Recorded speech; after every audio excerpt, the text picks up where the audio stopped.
प्रिय विद्यार्थियों, पिछले सत्र में हमने भारतीय प्रशासन के विकास यात्रा के संबंध में चर्चा की, जिसमें हमने कौटिल्य से लेकर स्वतंत्र भारत के तक हमने प्रशासनिक विकास की यात्रा को अच्छी तरह से समझा था।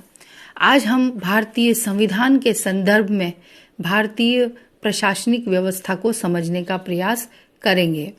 वास्तव में भारतीय संविधान जो है वो भारतीय प्रशासन को मार्गदर्शन देता है।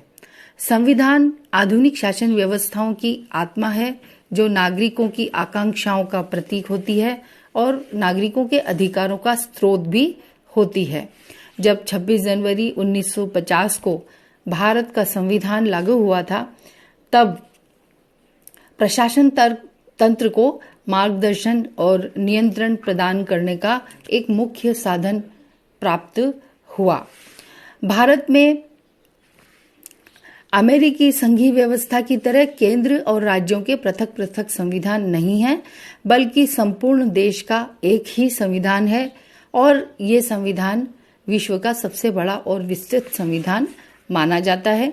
इस संविधान में भारतीय संविधान की जो प्रस्तावना है वो बहुत ही महत्वपूर्ण है। भारतीय संविधान की जो प्रस्तावना है वो मैं आपको एक बार पूरी पढ़कर सुनाना चाहती हूँ, क्योंकि ये बहुत ही महत्वपूर्ण है। भारत की संविधान की आत्मा है, पूरे भारतीय जनमानस की आकांक्षाओं का प्रतीक है और संविधान निर्माताओं ने जो संविधान से आशा की थी उन सभी का निचोड़ भारतीय संविधान की प्रस्तावना में है। और इसको पढ़ने के पश्चात हम भारतीय संविधान क्या चाहता है देशवासियों से और संविधान निर्माता क्या चाहते थे देशवासियों से, ये भी स्पष्ट होता है। भारतीय संविधान की प्रस्तावना में कहा गया है कि हम भारत के लोग भारत को एक संपूर्ण प्रभुत्व संपन्न समाजवादी पंथनिरपेक्ष लोकतंत्रात्मक गणराज्य बनाने के लिए और उसके समस्त नागरिकों को सामाजिक, आर्थिक और राजनीतिक न्याय, विचार अभिव्यक्ति, विश्वास, धर्म और उपासना की स्वतंत्रता, प्रतिष्ठा और अवसर की समता प्राप्त करने के लिए उन सब में व्यक्ति की गरिमा और राष्ट्र की एकता और अखंडता सुनिश्चित करने वाली बंधुता बढ़ाने के लिए दृढ़ संकल्प होकर अपनी इस संविधान सभा में आज तारीख 26 नवंबर 1949 को एतद द्वारा इस संविधान को अंगीकृत, अधिनियमित एवं आत्मार्पित करते हैं। इस संविधान की प्रस्तावना में समाजवादी, पंथनिरपेक्ष और राष्ट्र की अखंडता शब्द 42वें संविधान संशोधन 1976 के द्वारा जोड़े गए थे। तो इस तरह से संविधान की प्रस्तावना वस्तुतः संपूर्ण संवैधानिक उपबंधों का सार संक्षेप कही जाती है और यह संविधान जो है वो लक्ष्यों को स्पष्ट करने वाला एक भाग माना जाता है। भारत में लोक प्रशासन के लक्ष्यों को यह प्रस्तावना स्पष्ट करती है। सबसे पहले भारत एक गणराज्य है, क्योंकि शासनाध्यक्ष जनता के द्वारा निर्वाचित होता है। राष्ट्र का पंथ निरपेक्ष होना अत्यंत महत्वपूर्ण तथ्य है, क्योंकि भारत में बहुत से धर्मों और संप्रदायों को मानने वाले व्यक्ति निवास करते हैं।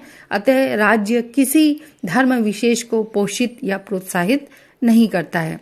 संविधान के प्रावधानों के अनुसरण में ही लोक प्रशासन संचालित होता है। अनुच्छेद 1 भारत को राज्यों का संघ घोषित करता है। अनुच्छेद 2 संसद को नए राज्यों के प्रवेश या स्थापना का अधिकार देता है।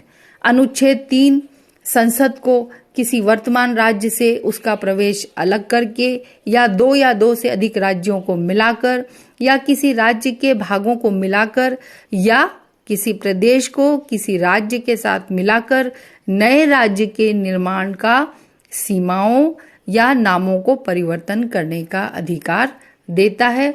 इस प्रकार संसद सामान्य बहुमत से राज्य की सहमति या बिना सहमति के ऐसा कर सकती है। अनुच्छेद 5 से 11 तक नागरिकता से संबंधित हैं। अनुच्छेद 12 में राज्य की परिभाषा के अंतर्गत भारत सरकार, संसद, राज्य सरकार, राज्य विधानमंडल तथा अन्य प्राधिकारी सम्मिलित किए गए हैं और ये परिभाषा भारतीय संविधान के भाग 3 अर्थात मौलिक अधिकारों के संदर्भ में है। हमारे संविधान में समता का अधिकार अनुच्छेद 14 से 18, स्वतंत्रता का अधिकार अनुच्छेद 19 से 22, शोषण के विरुद्ध अधिकार अनुच्छेद 23 और 24, धार्मिक स्वतंत्रता का अधिकार अनुच्छेद 25 से 28, संस्कृति एवं शिक्षा का अधिकार अनुच्छेद 29 और 30 तथा संवैधानिक उपचारों का अधिकार अनुच्छेद 32 से 35 प्रदान किए गए हैं और जन्म, जाति, वर्ग, वंश, धर्म, स्थान, रंग तथा लिंग इत्यादि किसी के भी आधार पर भेदभाव न करके मानवीय गरिमा को उच्चता प्रदान की गई है। संविधान के भाग 4 में राज्य के नीति निर्देशक तत्व वर्णित किए गए हैं।